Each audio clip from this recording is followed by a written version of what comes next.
You can record it here. But there's a big, giant thing happening when digital retailers, dealership websites collide. It's going to be like a clash of the titans, right? They are fighting over the same space, and that is the existence or the customer experience. So what can you do if you're in a dealership and you're working with your digital retailer and your dealership website? Well, make sure, because it's eventually going to come together, but right now there's two separate entities in a lot of situations. Make sure whatever you're doing in your digital retailing process is mirrored in your dealership website process. So that means on your VDP pages, present the most common accessories, gateways to those conversations, right? Your VDC can be asking these questions as they are taking inbound calls, right? A list of a couple of things. What's your lifestyle like, right? You're trading in an F-150. Describe that vehicle for me. Well, yeah, I've got a bedliner, and I haul stuff to my house. Clearly, I don't have an F-150, so I'm making up stuff on the fly. All right, liven up, people. That was a joke. I don't get very many laughs in my life, so if I come here and ask for some laughs, give me a couple laughs. Yeah, and so a lot of the things that come down to what are you going to present, what are your conversations are going to happen regarding accessories.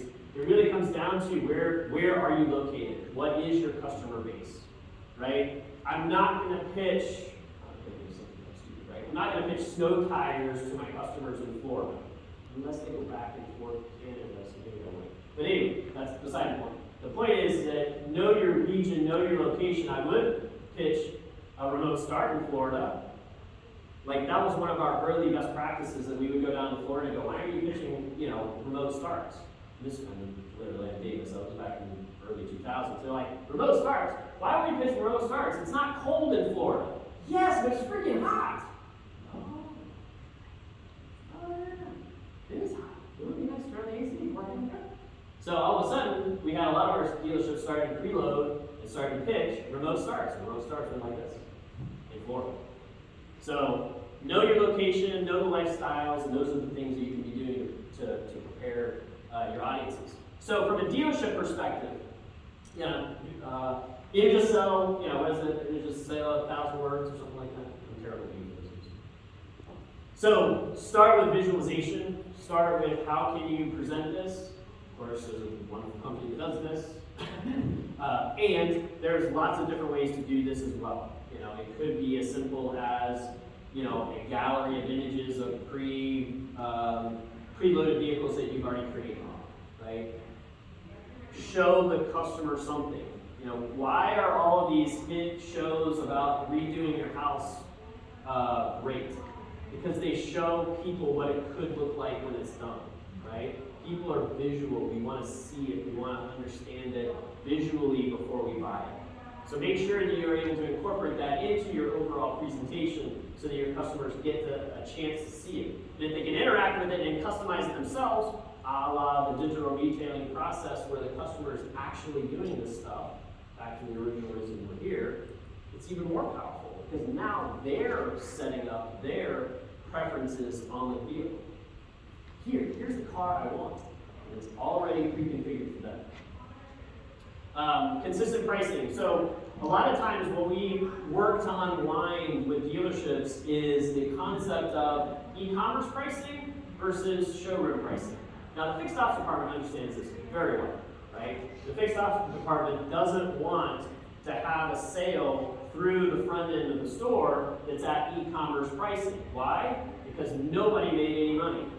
In fixed ops, they want to make money off of parts and service. So they want to make sure that the sales department makes the money off of parts and service so that they can get paid. And, what's your name? Delane will take me, the fixed ops manager, for lunch every Tuesday, right?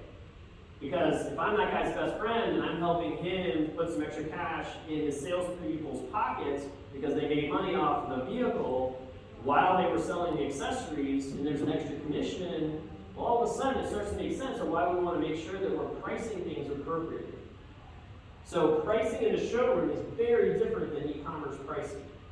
E-commerce pricing is, what does it cost, almost wholesale, I do want to make a little bit of money, and how much to ship it, right? It doesn't involve the installation, so it's not involving our service department, it doesn't involve the customer and the markup and going through and all of the right things that have to happen in order for Dwayne to make money, me to make money, and the service department to make money, right? So, making sure the pricing is consistent between your digital retail solution, the dealership website, and if I come into the store, which I will, I'm going to come in and sign papers, or I'm going to come into the store, got to make sure that when I go to the parts counter and ask, hey, how much for the, bed liner? And I already have a price in my head. I'm the customer. I already researched this. I already know that you install it for $250, right? And somebody goes, $185, or worse, $450. Now I'm pissed off, right? And if my parts counter didn't understand that they needed to present me a retail price, not the over-the-counter parts price, which is a different price, then we have problems. So consistent pricing throughout the whole dealership is key to making this